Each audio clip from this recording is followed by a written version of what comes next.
আসসালামু আলাইকুম রহমতুল্লাহি বরকাতুহু। আলহামদুলিল্লাহ রব্বিল আলমিন। শুরু হচ্ছে তাদাব্বুরে কোরআন এর অংশ হিসেবে আজকের পর্ব 22তম পর্ব, দাবিংশ পর্ব সূরা লোকমানের। আজ আমরা 17 নম্বর আয়াত, সূরা লোকমানের 17 নম্বর আয়াত আমরা ইনশাআল্লাহ পাঠ করব ইনশাআল্লাহ বিইذنিল্লাহ মা তাওফীক ইল্লা বিল্লাহ। আউযু বিল্লাহি মিনাশ শাইতানির রাজীম।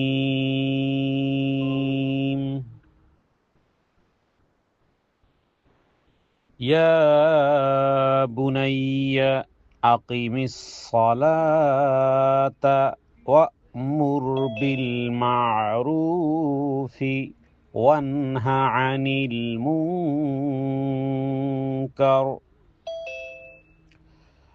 وأمر بالمعروف وانه عن المنكر واصبر على ما أصابك إن ذلك من عزم الأمور।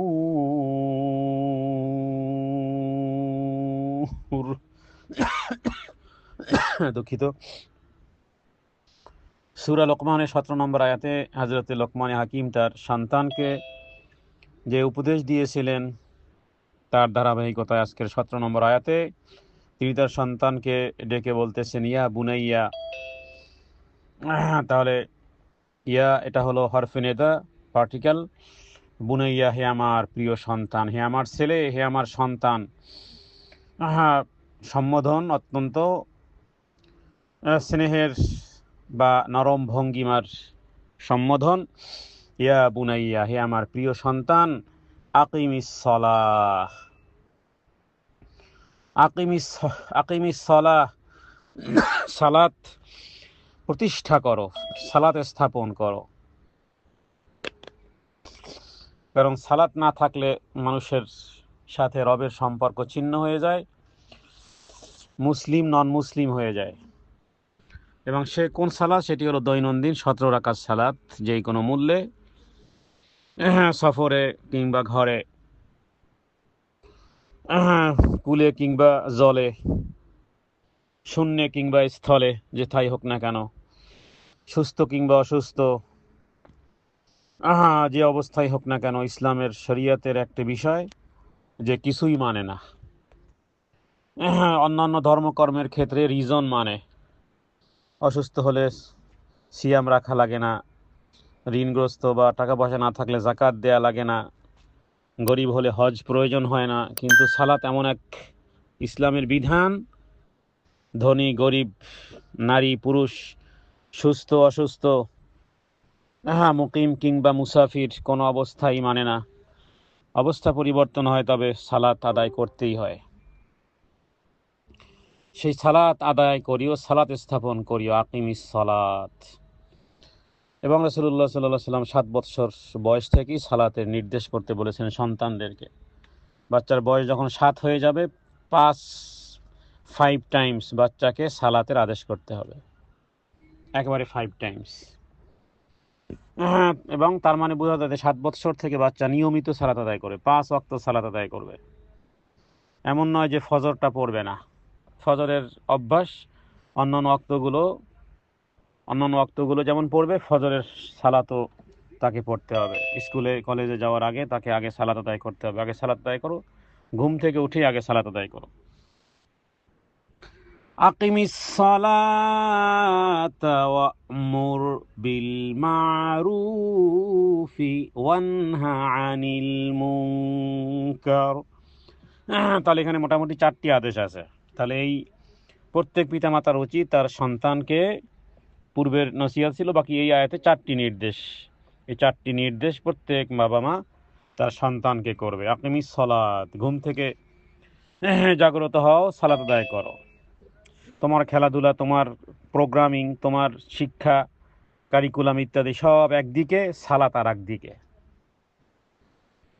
এরপরে ওয়া'মুর বিল মারুফ, ওয়া'মুর আদেশ করো, উদ্বুদ্ধ হও, বিল মারুফ ভালো কাজ, তাকে দিয়ে ভালো কাজ করানো, সৎ কাজ করা, ভালো কাজ করা। ওয়া'মুর বিল মারুফ ওয়ানহা আনিল মুনকার, আর ওয়ানহা মানে বিরত হও, নিষেধ করো, আনিল মুনকার মন্দ কাজ, অবৈধ কাজ, অপরাধ কাজ, সমাজে গ্রহণীয় নয় এমন কাজ। সৎ কাজের আদেশ, অসৎ কাজে নিষেধ, যেন একই বৃন্তে দুটি ফুল বা ফল, মুদ্রার এপিঠ ওপিঠ। সৎ কাজের আদেশ থাকতে হবে, অসৎ কাজের নিষেধও থাকতে হবে। অনেকে আছে শুধু সৎ কাজের আদেশ করে, অসৎ কাজের নিষেধ করে না, এদের দোয়া কবুল হবে না, এদের দোয়া ফেরত হয়ে যাবে।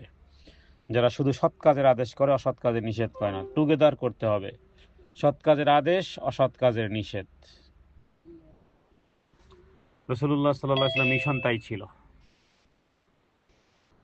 অনেক জামাত আছে যারা শুধু সৎ কাজের আদেশই করে, কিন্তু সমাজের অন্যায়, অত্যাচার, জুলুম, নির্যাতন, অন্যায় কাজ দেখে তারা পাশ কাটিয়ে চলে যায়। হলো ওই রকমের যে কূপের ভিতরে যদি কুকুর পড়ে যায়, কুকুরও থাকুক পানিও থাকুক, বাস আমি পানি উঠিয়ে রান্না বান্না করি, ঠিক এই রকমের। আগে কুকুরকে উঠিয়ে ফেলতে হবে মরা কূপ থেকে। কূপে পড়ে যাওয়া মরা কুকুর আগে উঠাতে হবে, দেন পানি, 200 বালতি পানি ফেলে দিতে হবে, দেন পানি পরিষ্কার। কূপের ভিতরে মরা বিড়ালও থাকবে আর পানি উঠবে, এটা হয় না। সুতরাং ওয়া'মুর বিল মারুফ ওয়ানহা আনিল মুনকার, টুগেদার একই সাথে চলতে হবে। এরপরে ওয়াসবির আলা মা আসাবাক, ওয়াসবির ধৈর্য ধারণ করবে, আলা মা আসাবাক তোমার দুনিয়ার জীবদ্দশায় চড়াই উতরাই, পছন্দ অপছন্দ, দুঃখ কষ্ট বিপদ হতাশা ইত্যাদি আসতে পারে, এটা আসবে, এটা দুনিয়া। এটা মুমিনদের উপরে বেশি আসে, নবীদের উপরে সবচেয়ে বেশি এসেছে, তারপরে লেয়ার অনুযায়ী কম বা কম।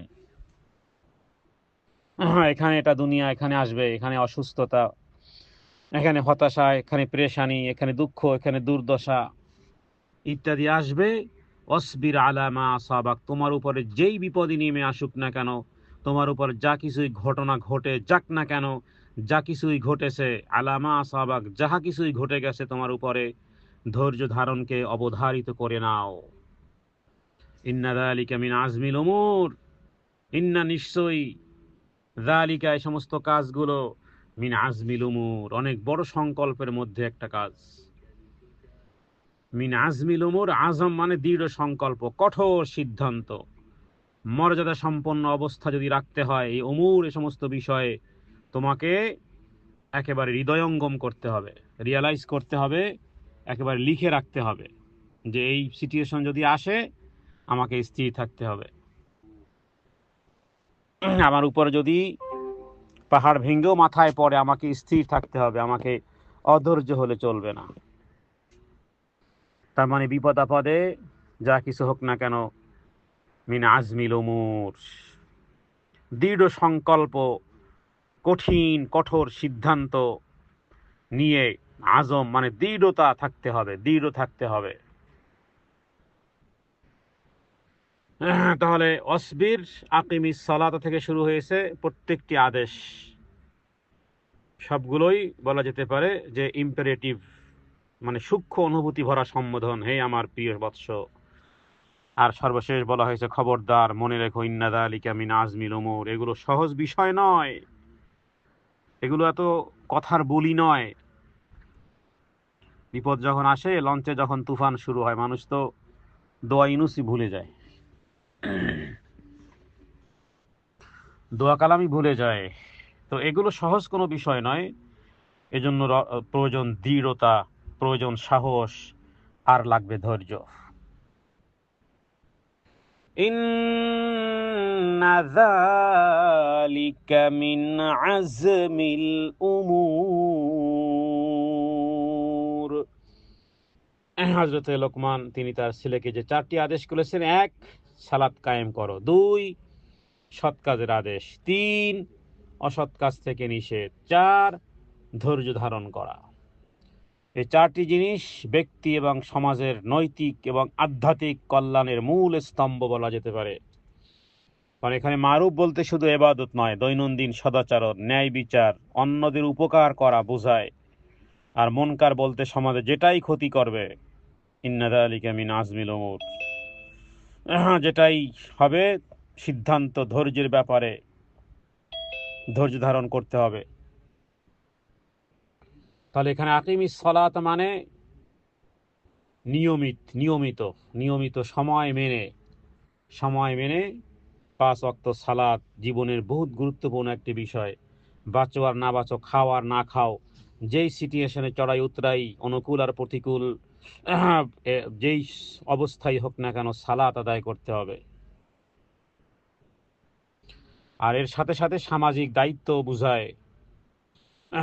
ওয়ামুর বিল মারুফ ওয়ানহা আনিল মুনকার, এটা প্রত্যেক নারী পুরুষ সবার জন্য এই বিধান। ওয়ামুর বিল মারুফ ওয়ানহা আনিল মুনকার, অন্যায় কিছু দেখলে নিষেধ করতে হবে। সৎ কাজের আদেশ, অসৎ কাজের নিষেধ। এটা উম্মতে মুহাম্মাদির প্রত্যেক নারী আর পুরুষের কাজ, যে যতটুকু জানে। আপনি এতটুকুই জানেন যে বাম হাতে খাওয়া নিষেধ, এতটুকু তো জানেন, ওটুকুই বলবেন। আপনার সামনে আপনার সন্তান বা কেউ যদি কমে দেখেন যে বাম হাতে খাচ্ছে, ডান হাতে বাম হাতে সমানভাবে খাচ্ছে, তাকে বলতে হবে যে বাম হাতে শয়তান খায়, ডান হাতে খান। কোনো কথা হবে না, কোনো কথা হবে না আমার রেকর্ডিং এর মধ্যে। ওয়াসবির আলা মা আসাবাক ইন্না যালিকা মিন আজমিল উমুর। প্রথম হলো সালাত কায়েম করো, দ্বিতীয় হলো সৎ কাজের আদেশ, 3 হলো অসৎ কাজ থেকে নিষেধ, আর 4 নম্বর হলো ধৈর্য ধারণ করা। তাহলে এখানে আমর বিল মারুফ, এটাকে সহজভাবে আরবিতে এভাবে বলে, মানে সৎ কাজের আদেশ অসৎ কাজের নিষেধকে আরবিতে বলে আমর বিল মারুফ ওয়ানহা আনিল মুনকার। সমাজে সৎ আহ্বানকে, সেটাকে আহ্বান জানাতে হবে, আর অবৈধ জিনিসকে আটকাতে হবে। অতএব সৎ কাজের আদেশ অসৎ কাজের নিষেধ, এটা প্রত্যেক ব্যক্তির জন্য একটা অবধারিত বিষয়। হযরত লোকমান হাকিম তার এই ছেলেকে 4টি কথা বলেছেন যাতে সে ব্যক্তিগতভাবে সামাজিকভাবে সচ্চরিত্রবান হয়। আর এই ক্ষেত্রে আজম মানে মজবুত কঠোর সিদ্ধান্ত দরকার। সুতরাং সহজ মানে ফাঁপা সারণের কোনো অবকাশ এখানে নেই। রাসূলুল্লাহ সাল্লাল্লাহু আলাইহি ওয়াসাল্লাম বলেছেন, মান রাআ মিনকুম মুনকারান ফালিয়ুগাইয়িরহু বিয়াদিহি ফাইল্লাম ইয়াস্তাতি' ফাবিলিসানিহি ফাইল্লাম ইয়াস্তাতি' ফাবিকলবিহি ওয়া যালিকা আযআফুল ঈমান। হযরত আবু হুরায়রা রাদিয়াল্লাহু তাআলা আনহু তিনি বলেছেন যে তোমাদের মধ্যে কেউ যখন কোনো মন্দ কাজ দেখবে সে নিজের হাতে সেটাকে বদলে দিবে, যদি ক্ষমতা থাকলে বদলে দিবে, যদি ক্ষমতা না থাকে, পাওয়ার না থাকে, তাহলে জিহ্বা দিয়ে বক্তব্য দিবে, নিন্দা জানাবে, জিহ্বা দিয়ে বলবে, সে জিহ্বা দিয়ে প্রতিবাদ করবে বা নসিহত করবে বা দাওয়াত দিবে। সেটাও যদি না পারে তাহলে হৃদয়ে সেটার প্রতি অসন্তোষ প্রকাশ করবে। তবে এটা একেবারে ঈমানের সর্বশেষ স্তর, দুর্বল স্তর। অন্যায় দেখে পরিবর্তনের চেষ্টা করা। 2 কথা বলতে হবে। কথা বলাও যদি সমস্যা হয়ে যায়, যে সেখানে আমার জীবন কেড়ে নিতে পারে কথা বললে, তাহলে অন্তর থেকে ঘৃণা করবে। তবে অন্তর থেকে ঘৃণা করবে এবং এই 3rd লেয়ারে কোনো ব্যক্তি থাকবে না, সে চিন্তা করবে যে কিভাবে এই সমাজ পরিবর্তন করা যায়। এটা এই রকমের নয় যে রাস্তায় ময়লা পড়ে আছে, ঠিক আছে আমি নাকে রুমাল দিয়ে আসা যাওয়া করলাম, না, চেষ্টা করো তুমি নাকে রুমাল দাও। অনেকের তো নাকে রুমালও নেই, অনেকে তো নাকে রুমাল দেওয়া বুঝে না, তো তাদের কি হবে? তাদের চিন্তা করতে হবে না? নাকে রুমাল দিয়ে রাস্তা পার হলা, চেষ্টা করতে হবে, চিন্তা করতে হবে যে কিভাবে এই ময়লার ডাব্বাকে দূরে নিক্ষেপ করা যায়, কিভাবে রাস্তা থেকে দুর্গন্ধ দূর করা যায়, পথিকদের জন্য সহজ করা যায়। তার মানে ইমানের 3rd লেয়ার, একেবারে নিম্ন স্তর হলো অন্যায় কাজ দেখে মনে মনে সেটাকে ঘৃণা করা। আর সেটাও যদি না করে তাহলে তো তার ইমানই নেই। অন্যায় দেখে যে হাতে তালি দেয়, অন্যায় দেখে প্রাউড ফিল করে, আনন্দ উপভোগ করে, দর্শকের ভূমিকা পালন করে, তার তো ইমানই নেই। এই হাদিস অনুযায়ী, এটা বুখারী মুসলিমের হাদিস, এই মুসলিমের হাদিস। এই জন্য ওমর রাদিয়াল্লাহু তাআলা আনহু তিনি বলেছেন, আমাদের দিনটা কি? যদি বলা হয় আমাদের দিনের সারমর্ম কি, নির্যাস কি, ইসলাম ধর্মের নির্যাস কি, এই প্রশ্নের উত্তরে আপনাকে বলতে হবে আদ-দীনুন নাসিহা। ধর্ম হলো উপদেশের নাম। আমাদের দিন ইসলামের নির্যাস হলো নসিহা। ধর্ম হলো ন্যায়পরায়ণ, উপদেশ, সহানুভূতি। মানে বিশ্বাসের ভিত্তি হলো একে অপরকে, আমাদের মুসলিমের বিশ্বাসের কনসেপ্টের বিষয় হলো একে অপরকে উপদেশ দেব, ন্যায়ের পথে রাখা।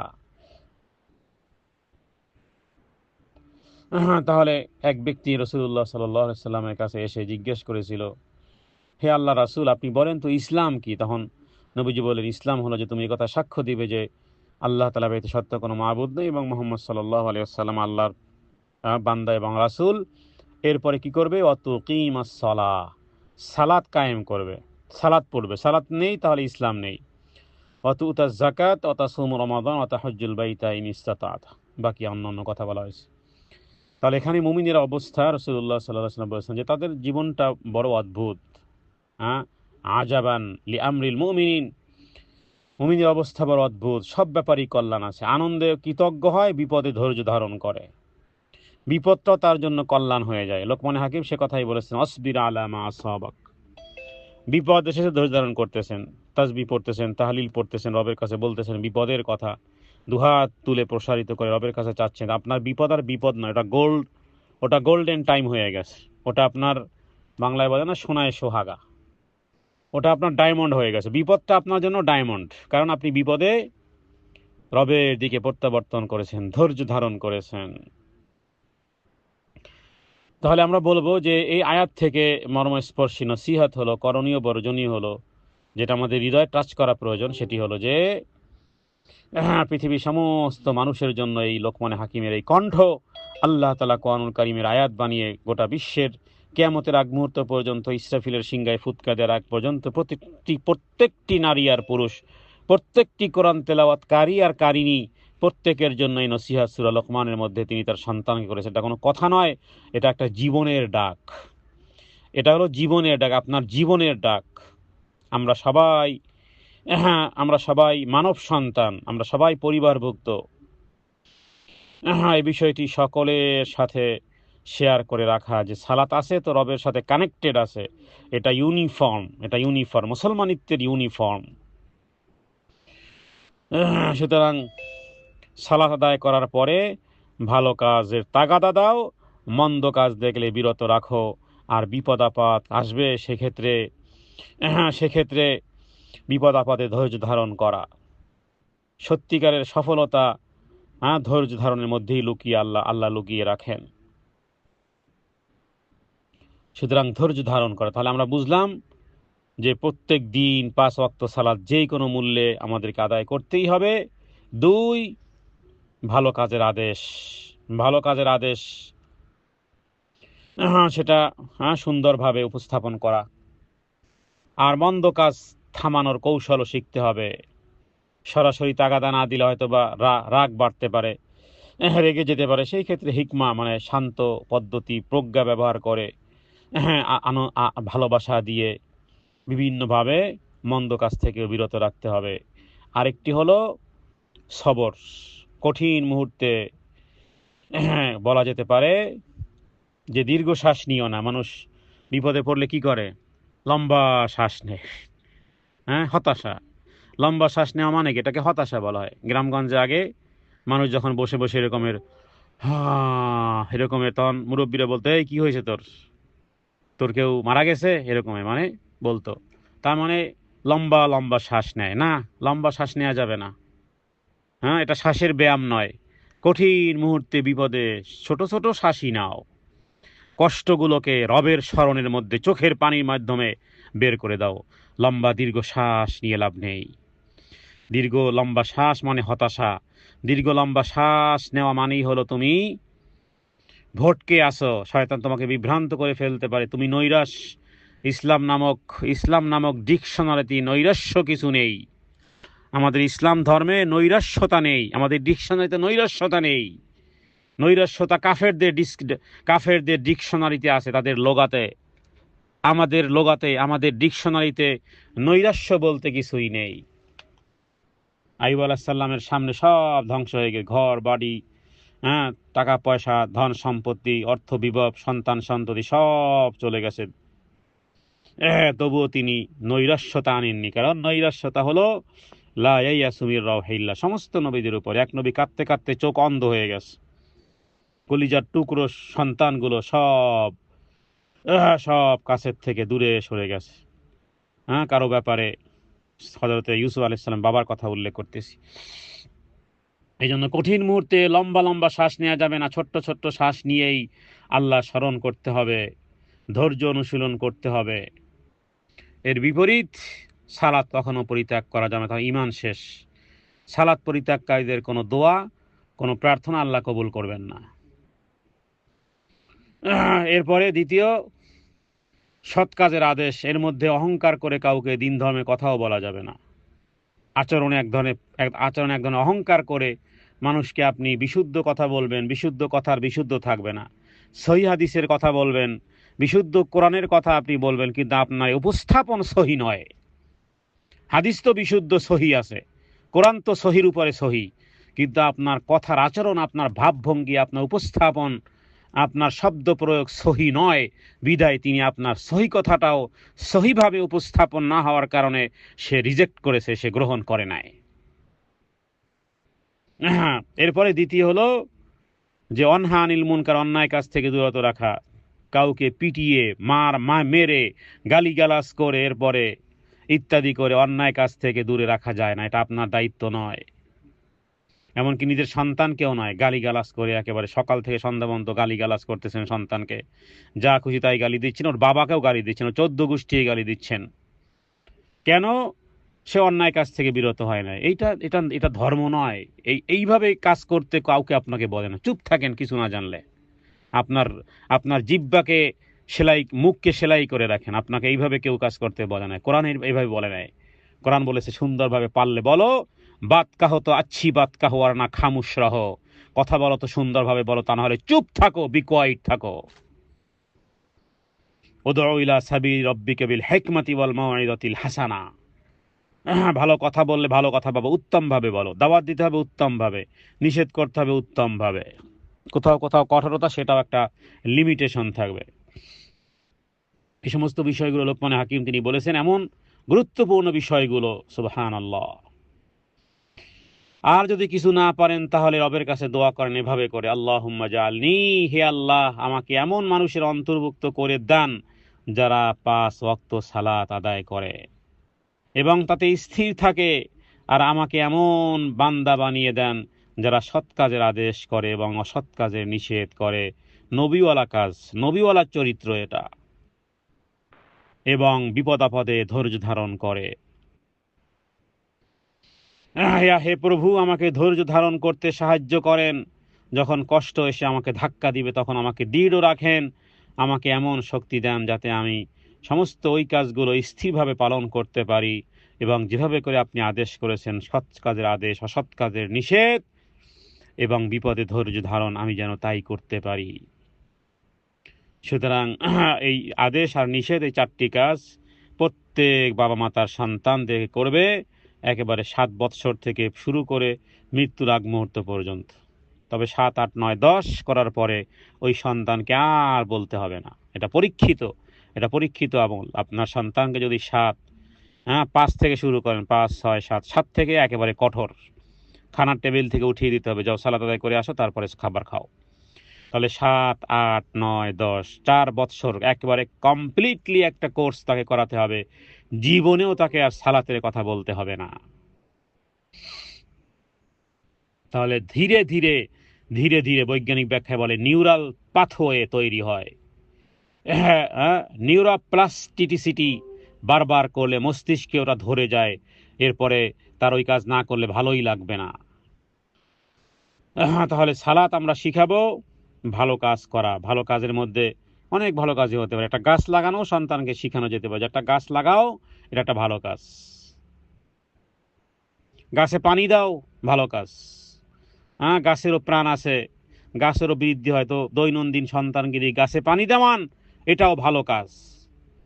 হ্যাঁ, আপনাদের বারান্দাতে যদি ফুলের টব থাকে, ওখানে প্রত্যেক দিন সন্তানকে বলবে যে পানি তুমিই দিবে, এটা ভালো কাজ বাবা, তোমাকে প্রত্যেক দিন ভালো কাজ করতে হবে। আর সেই সাথে সাথে যে সমস্ত ব্যাড বিহাভ, সেগুলো বলতে হবে, যেগুলো ব্যাড বিহাভ, এগুলো করা যাবে না। আর এরপরে যখন কোনো রকমের বিপদ আপদ আসবে, কখনো কষ্ট আসবে, কখনো তোমার জ্বর হতে পারে, কখনো মাথা বেদনা করতে পারে, কখনো ভালো না লাগতে পারে, মনের বিপরীত কাজ হতে পারে, সেক্ষেত্রে ধৈর্য ধারণ করতে হবে। তাহলে কি হবে? তার একটা স্ট্রেস তৈরি হবে, একটা রিসিলিয়েন্স একটা শরীরের মধ্যে, তার একটা একটা ম্যানেজমেন্ট তৈরি হবে, একটা ম্যানেজমেন্ট তৈরি হবে তার তার দিল আর দিমাগে। এবং বলতে হবে, দেখো না তোমার আব্বার উপরে কত রকম বিপদ আপদ এসেছে, সে কি ভেঙে পড়েছে? তোমার মা কত অসুস্থতা নিয়েও কত সংসারে কাজ করে, তো দেখো সে কি ভেঙে পড়ে? এভাবে করে নিজের সন্তানদেরকে বাবা মার দৃশ্যগুলো, বাবা মার অবস্থাগুলো তাকে বলতে হবে, যাতে করে তার একটা দিল দেমাগ, একটা ম্যানেজমেন্ট, একটা রিল্যাক্সেশন তৈরি হয়, একটা সাপোর্ট, মানসিক রিক্যাপ তৈরি হয় যাতে করে। এটা হলো অসবির আলা মা আসাবাক। তাহলে ভালো কাজ শেখানো, মন্দ দেখলে নিরাপদ বিকল্প ব্যবস্থা নেওয়া, সবর অনুশীলন করতে হবে। আর তাকে বিভিন্ন রকমের অবস্থার প্রেক্ষাপটে দোয়া কালাম শিখাতে হবে, যে বিপদ আপদে পড়েছো, এই দোয়া পড়ো। বিপদে পড়লে দেখো, একজন নবী ছিলেন, মাছে খেয়ে ফেলেছিল, বলেছিল লা ইলাহা ইল্লা আনতা সুবহানাকা ইন্নী কুনতু মিনাজ জালিমিন। এভাবে করে নবীদের কাহিনী, নবীদের অবস্থাগুলো উল্লেখ করে তাদেরকে বিপদ আপদে ধৈর্য ধারণ করতে হবে, নিজেও শিক্ষা গ্রহণ করতে হবে। আল্লাহ তাআলার কাছে তৌফিক কামনা করি। হে আল্লাহ, কোরআন কারীমের প্রত্যেকটি আয়াতের মধ্যে যেন আমাদের জীবনের সৌন্দর্য লুকিয়ে আছে, আমাদের জীবনের গাইড যেন, আমাদের দিক নির্দেশনা যেন প্রত্যেকটি আয়াতের মধ্যে রয়েছে। প্রত্যেকটি আয়াতের উপরে তাফাক্কুর করা, তাদাব্বুরে কোরআনের এই দর্শ থেকে, হে আল্লাহ, আপনি আমাদেরকে কোরআনুল কারীমের উপর গবেষক বানিয়ে দেন। আল্লাহুম্মা ফাক্কিহনা ফিদ্দীন ওয়া আল্লিমনা তা'ওয়ীল। হাযা মিন্নি ওয়াল ইলমু ইনদাল্লাহ। আল্লাহু আ'লামু বিস-সাওয়াব। সাল্লাল্লাহু আলা সাইয়্যিদিনা মুহাম্মাদিন নাবিয়্যিল উম্মি ওয়া আলিহি ওয়া সাল্লিম। আসসালামু আলাইকুম ওয়া রাহমাতুল্লাহি ওয়া বারাকাতুহু।